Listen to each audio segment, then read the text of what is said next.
ওইদিকে bathroom uncle, যান আপনি হাত মুখ ধুয়ে নেন, খাওয়া দাওয়া করে আপনাকে আশ্রমে রেখে আসবো। ঠিক আছে মা। কার সাথে কথা বলছে পরে? তুমি তুমি এনাকে চেনো নাকি মা? মায়া, এটা আমাদের মেয়ে? না, এটা আমার মেয়ে। তুমি তো ছেলে চাইছিলা, তুমি মেয়ে কোথায় পাবা?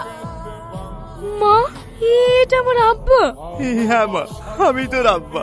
না, ও তোর আব্বা না। তোমার লজ্জা করছে না বাপের পরিচয় দিতে? সেদিন মেয়ে সন্তান হয়েছিল বলে আমাদেরকে বাড়ি থেকে দূর দূর করে তাড়িয়ে দিয়েছিলা, আর মেয়ে এখন ভালো জায়গায় পৌঁছে গেছে দেখি অধিকার জমাতে এসছো। না না মায়া, আমি অধিকার নিতে আসিনি। যে মেয়েকে আমি অভিশাপী বাড়ি থেকে দূর দূর করে তাড়িয়ে দিয়েছি, তার অধিকার আমি কিভাবে চাইবো? আমি তো ছেলে চাইছিলাম। জানো মায়া, আমার দুটো ছেলে হয়েছে, তারাই আমাকে বাড়ি থেকে বের করে দিয়েছে। আমি সব সময় ভেবেছি শুধু ছেলেরাই পারে বংশের মুখ উজ্জ্বল করতে। তুমি দেখে দিয়েছো, মেয়েরাও পারে বংশের মুখ উজ্জ্বল করতে। কন্যার সন্তান কোনো অভিশাপ না, কন্যার সন্তান হলো আশীর্বাদ, যারা মা বাবাকে সারা জীবন আগলে রাখে।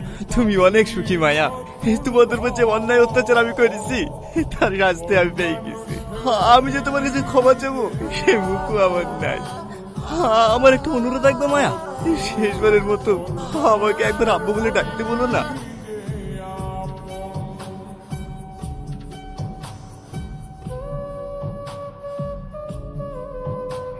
ঠিক আছে মায়া, বলতে হবে না। ভালো থেকো।